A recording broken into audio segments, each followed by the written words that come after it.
बंद पड़े कारखाने, चारों तरफ पसरा गहरा सन्नाटा। चारों तरफ बंद होती फैक्ट्रीज और ऑफिसेज। डेफिनेटली ये तस्वीरें आपका दिल दहला रही होगी, लेकिन ये हकीकत है। भले ही दोस्तों आज आप अमेरिका को विश्व की पावरफुल कंट्री के रूप में देखते हो, लेकिन 1920 के दशक के अंतिम कुछ सालों और चुप्पी बाहर करती 30s की तस्वीरें उस वक्त को बयां कर रही है, जब अमेरिका अपने रोरिंग 20s को खामोश होते देख रहा था। और इस वक्त अमेरिका में एक नए शब्द का जन्म हुआ, द ग्रेट डिप्रेशन। जी हाँ, ये वही ग्रेट डिप्रेशन है जिसकी वजह से अमेरिका और कई देश वर्तमान से 100 साल पीछे चले गए थे। और अमेरिका में तो कंडीशन इतनी बदतर हो चुकी थी कि फ्री कॉफी और डोनट्स के लिए लोग घंटों कतार में खड़े रहते। सरकारी और म्युनिसिपल ऑफिसर्स को अनिश्चितकालीन समय के लिए सस्पेंड कर दिया गया था। चारों तरफ थी बदहाली और निराशा। आखिर क्या था ये ग्रेट डिप्रेशन जिसने इतिहास का रुख बदल दिया और अमेरिका जैसे देश की कमर तोड़ दी? साल 1910 ब्रिटेन दुनिया का सुपर पावर था। आधी दुनिया पर यूरोप के ही कुछ देशों का राज था और अमेरिका लीडिंग इंडस्ट्रियल पावर बनकर उभर रही थी। सब कुछ सही चल रहा था। और तभी 28 जुलाई 1914 को यूरोपियन देश ऑस्ट्रिया ने अपने राजकुमार की बोस्निया में हुई हत्या का शक सर्बिया पर जताया और पड़ोसी देश सर्बिया पर अटैक कर दिया। सर्बिया ऑस्ट्रिया हंगरी से काफी छोटा देश था, इसलिए उसने इस लड़ाई के लिए रूस से मदद मांगी। लेकिन दोस्तों यहाँ ट्विस्ट ये है कि रूस, जर्मनी और इटली जैसे देशों के इस युद्ध में शामिल होने के अपने निजी कारण थे और इसमें एक देश के साथ दूसरे देश की संधियां भी शामिल थीं। जब बड़े बड़े देश युद्ध में शामिल हुए तो उससे विश्व युद्ध की शुरुआत हो गई। और विश्व युद्ध की शुरुआत होने के बाद जब सारा यूरोप इस युद्ध में शामिल हो गया तो वहां का प्रोडक्शन रुक गया और इसके कारण उनकी इकोनॉमी नीचे गिरने लगी और इस गिरती इकोनॉमी का असर पूरी दुनिया पे पड़ा।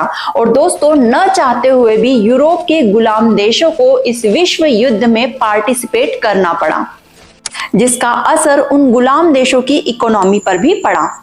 अब चूंकि विश्व युद्ध की शुरुआत हो चुकी थी, अब यूरोप को फूड मटेरियल्स, ग्रेन्स और बहुत सारे हथियारों की जरूरत थी, जो कि वो खुद नहीं बना पा रहा था। और इसी बात का फायदा उठाया अमेरिका ने खाना, सामान और हथियार अपने देश में बनाना शुरू कर दिया और यूरोप में भेजने लगे।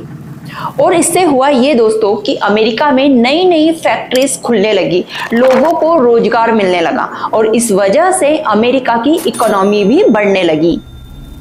अमेरिका का टोटल एक्सपोर्ट जो 1913 में 2.4 बिलियन का था, वो 1917 में 6.2 बिलियन का हो गया था। अमेरिका के लोगों ने इस युद्ध में अच्छा लाभ कमाया। अमेरिका की सबसे बड़ी कंपनीज के मुनाफे तो लगभग 10 गुना बढ़ गए थे। अमेरिकन इंडस्ट्रीज और सरकार ने तब समझ लिया था कि वॉर एक बड़े मुनाफे का धंधा है और इसीलिए उन्होंने नए नए हथियार बनाने का काम और तेज कर दिया। 1918 में जब युद्ध खत्म हुआ तब पूरा यूरोप तबाह हो गया, लेकिन तब तक अमेरिका हर तरह से मजबूत हो चुका था और इसीलिए उसने युद्ध में बर्बाद हुए देशों को लोन देना भी शुरू कर दिया और इसके बदले में अपने पास गोल्ड को गिरवी रखने लगा। अमेरिका में अब सभी लोगों के पास रोजगार था। यहाँ पर बड़ी बड़ी फैक्ट्रीज ओपन हो चुकी थी और बड़े बड़े नामचीन लोग यहाँ पर आकर इन्वेस्ट करने लगे। जब लोगों की जेब में पैसा आने लगा तो लोग वहां के मार्केट से बहुत सारा सामान खरीदने लगे और उसी वक्त अमेरिका में नई कार, सड़कें, घर के सामान और उन सबको खरीदने के लिए, लोन देने के लिए नए नए बैंक भी खुलने लगे। और अब ऐसे में अमेरिका का विकास बड़ी तेजी से हो रहा था, हर सेक्टर में क्रांति आ चुकी थी और इसीलिए दोस्तों 1920s के इस एरा को मॉडर्न एरा की संज्ञा भी दी गई थी। 1920 से ही अमेरिका का रोरिंग 20s का दौर शुरू हो चुका था। लोगों की जेब में पैसा आ गया था और वे नए सामान खरीदने लगे और जिससे मार्केट में चीजों की मांग बढ़ने लगी। जब कंपनीज बड़ी होने लगी तो उनके शेयर्स भी बढ़ने लगे और लोग स्टॉक मार्केट में भी इन्वेस्ट करने लगे। और दोस्तों ये वही वक्त है जब महिलाओं को भी इलेक्शंस में वोट देने का अधिकार मिला था और अब लोगों के जीवन में ऑटोमोबाइल, टेलीफोन, फिल्में, रेडियो और इलेक्ट्रिक प्रोडक्ट्स का बहुत ज्यादा इस्तेमाल होने लगा। लोगों को सामान खरीदने और स्टॉक मार्केट में पैसा लगाने के लिए बैंक्स लोन देने लगे और ऐसे में दोस्तों जल्दी ही बैंकों की तादाद भी बढ़ने लगी। 1930 के आते आते अमेरिका में 17,583 स्टेट बैंक और 8,150 नेशनल बैंक खुल चुके थे। पता है दोस्तों, आज जिस ईएमआई सिस्टम को हम जानते हैं उसकी शुरुआत उन दिनों में ही हुई थी। साल 1923 में अमेरिका का शेयर मार्केट चढ़ना शुरू हुआ और बढ़ता ही चला गया।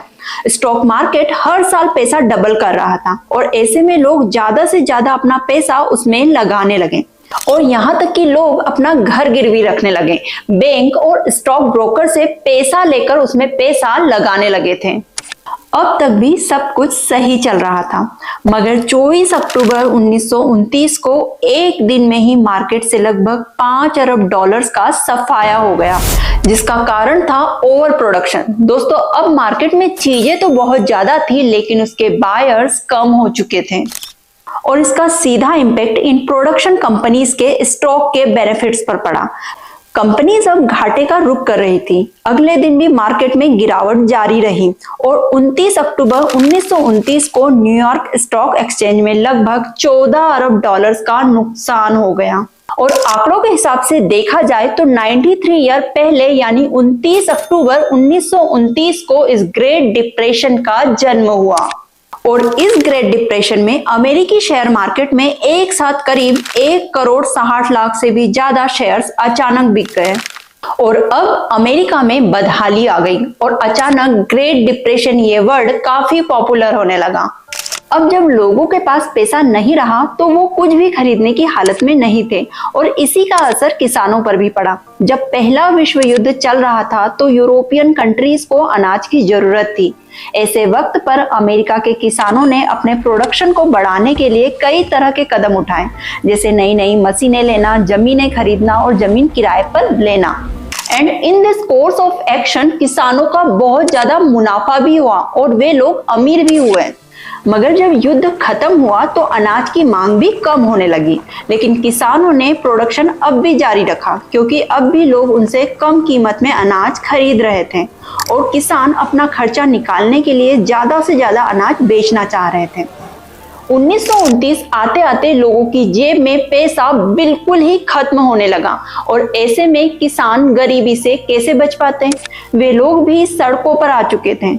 एक तरफ प्रोडक्शन बढ़ रहा था, दूसरी तरफ बेरोजगारी में भी उतनी ही तेजी से बढ़ोतरी होती जा रही थी और बेरोजगारी बढ़ने से लोगों की कमाई में, विशेष रूप से मजदूरों की कमाई में बहुत ज्यादा नुकसान होने लगा। कारखानों में मजदूरों की छटनी शुरू हो गई और तैयार माल को कीमत कम करके बेचने की कोशिश होने लगी। इससे इकोनॉमिक क्राइसिस की स्पीड और तेज हो गई।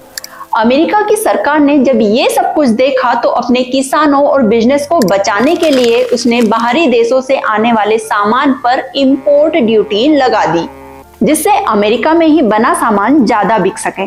मगर अमेरिका के साथ साथ दूसरे देशों के लोग भी अपनी इकोनॉमी ठीक करना चाहते थे और युद्ध के बाद सभी देश आत्मनिर्भर बनकर खुद को इस युद्ध में हुई बर्बादी से उभारने की कोशिश कर रहे थे।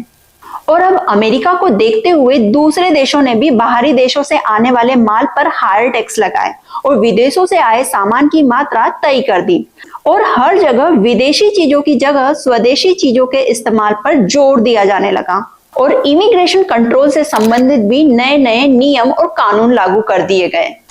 अब इसका असर ये हुआ कि इंटरनेशनल बिजनेस पहले की तुलना में काफी कम हो गया। अब इसका भी सबसे ज्यादा असर उन देशों पर पड़ा जो युद्ध में बर्बाद हो गए थे और अभी लोन लौटाने की तैयारी कर रहे थे। उन्हें इंटरनेशनल बिजनेस की बहुत ज्यादा जरूरत थी और वही ठप पड़ चुका था। साथ ही जब अमेरिका की हालत बिगड़ने लगी तो वो अपने कर्जदार देशों से पैसा वापस मांगने लगे, पर जिनके पास खाने का पैसा नहीं था वो लोन कहां से चुकाते। जब युद्ध के समय अमेरिका ने इन देशों को लोन दिया था तब बदले में इनसे बहुत सारा सोना लेकर गिरवी रख लिया था और ज्यादातर युद्ध में शामिल देशों को लोन देने के कारण धीरे धीरे विश्व का 60% सोना अमेरिका में जमा हो गया। इससे दुनिया में सोने की कमी हो गई और अलग अलग जगह पर सोने के सिक्कों की कीमत बढ़ जाने से उन देशों की करेंसी टूट गई। और इसी कारण जब अमेरिका को अपना लोन वापस नहीं मिला तो उसकी हालत और ज्यादा खराब होने लगी। साथ ही यूरोपियन देशों की हालत भी बिगड़ने लगी, क्योंकि अब ना तो उन्हें कोई लोन देने वाला था, ना ही उनके यहाँ वर्ल्ड वॉर की बर्बादी के बाद कुछ प्रोडक्शन शुरू हुआ था। और अब जब अमेरिका की खराब हालत का असर युद्धग्रस्त यूरोपियन कंट्रीज पर हुआ तो इसका असर पूरी दुनिया पर भी होने लगा, क्योंकि उस वक्त आधी से ज्यादा दुनिया पर यूरोप के कुछ देशों का ही राज था। और ऐसे में दोस्तों यूरोप से लेकर अफ्रीका तक और एशिया से लेकर ऑस्ट्रेलिया तक की इकोनॉमी पर बहुत गहरा असर देखने को मिला। इकोनॉमिक क्राइसिस का पहला शिकार ऑस्ट्रिया हुआ। 11 मई 1931 को लोगों को पता चला कि ऑस्ट्रिया का सबसे बड़ा गैर सरकारी bank credit and salt bankrupt हो गया, उसका दिवाला निकलने वाला है। उसका असर ये हुआ कि पूरे यूरोपियन देश घबरा गए और वे ये मानने लगे कि इन राज्यों में अब लोन की वापसी की आशा करना बेकार है। इससे जर्मनी ज्यादा प्रभावित हुआ और उस वक्त ऑस्ट्रिया की सरकार ने लोगों को सांत्वना देने के लिए एक नोटिस निकालकर यहाँ तक कह दिया कि बैंक की सारी फॉरेन ऑब्लिगेशंस की जिम्मेदारी वो अपने ऊपर लेती है।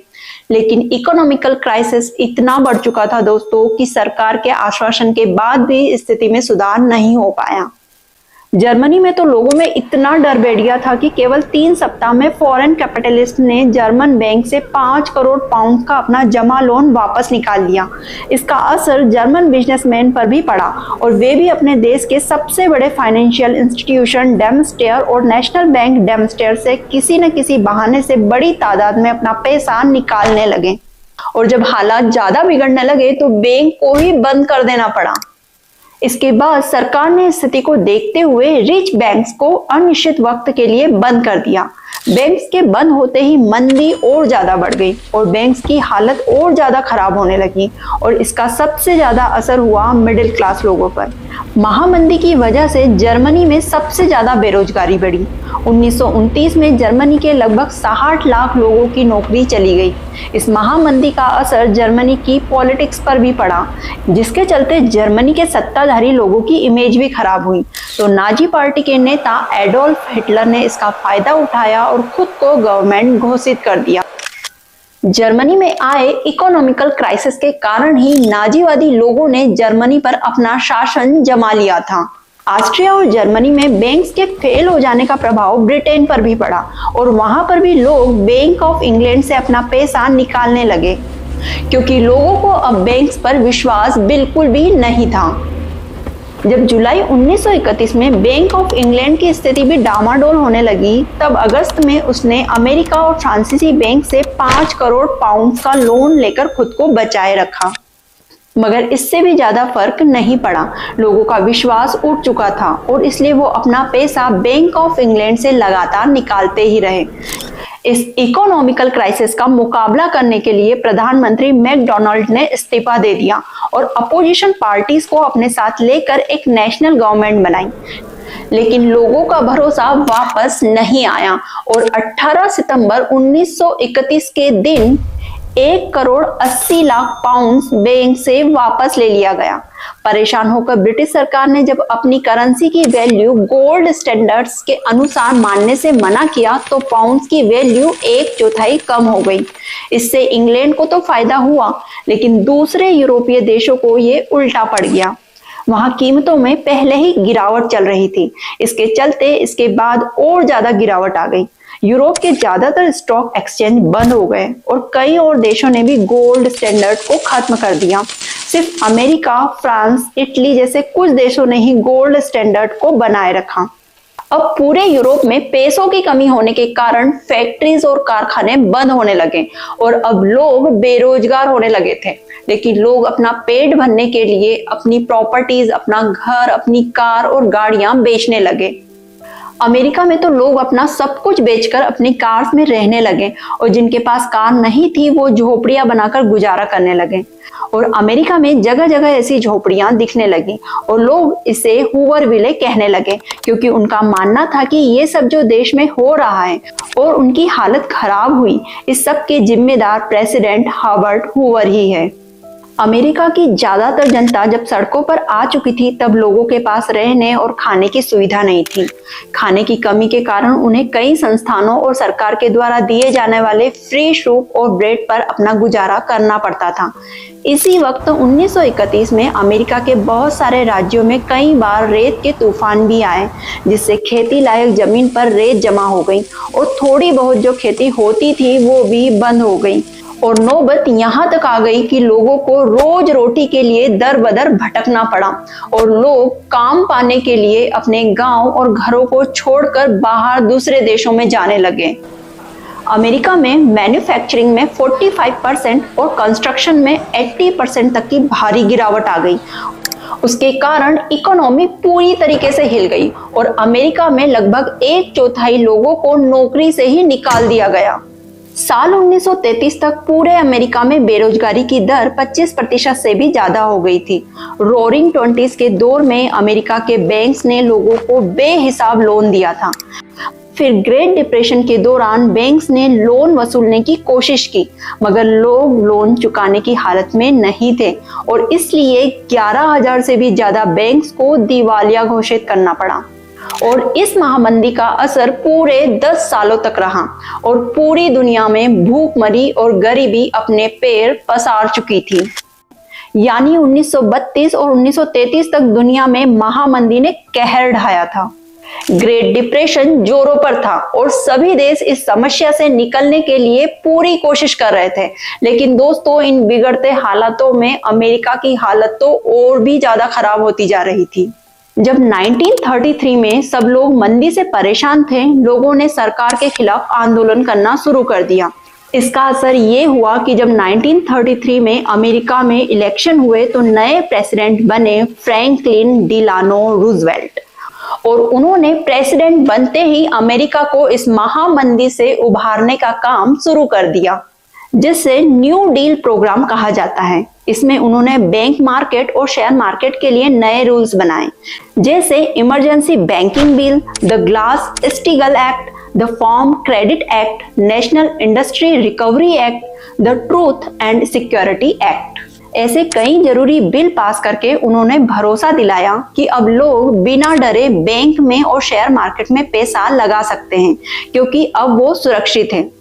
और अब लोगों ने उन पर भरोसा दिखाया और अब लोग बैंक में और शेयर मार्केट में पैसा लगाने लगे, जिससे शेयर मार्केट अब ऊपर उठने लगा।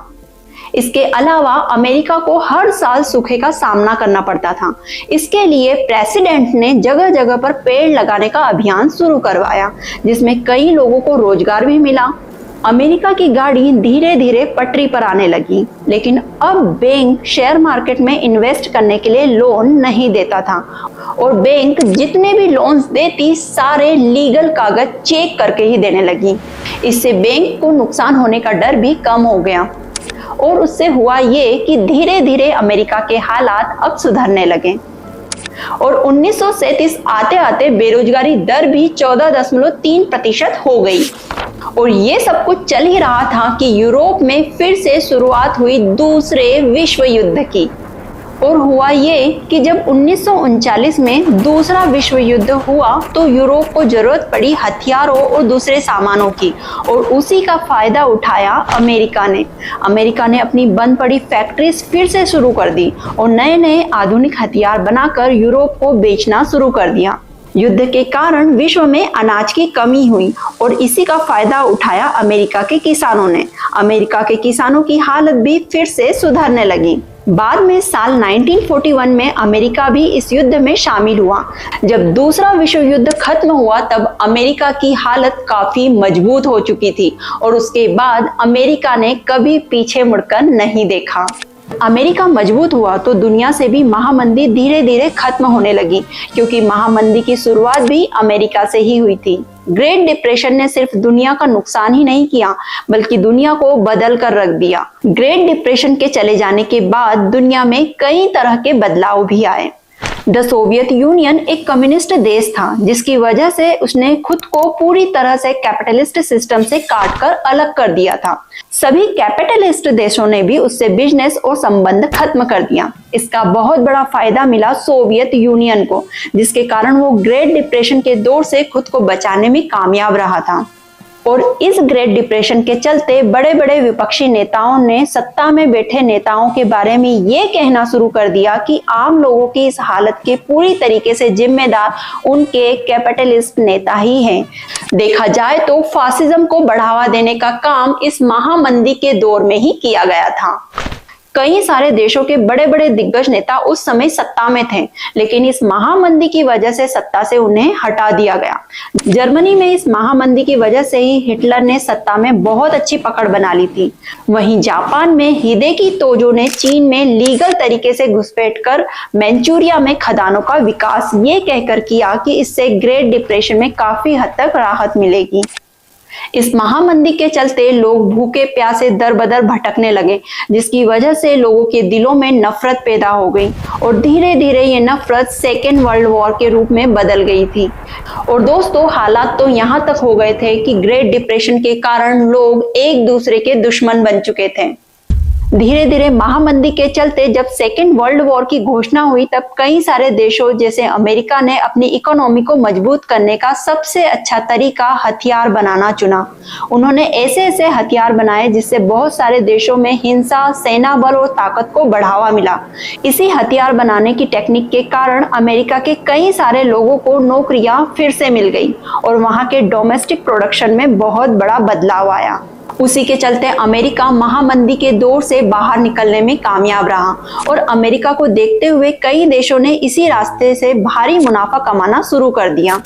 अमेरिका ने सेकेंड वर्ल्ड वॉर के बाद मार्शल लॉ के नियमों के अनुसार अपने वेस्टर्न कंट्रीज को मजबूत बनाने की योजना चलाई।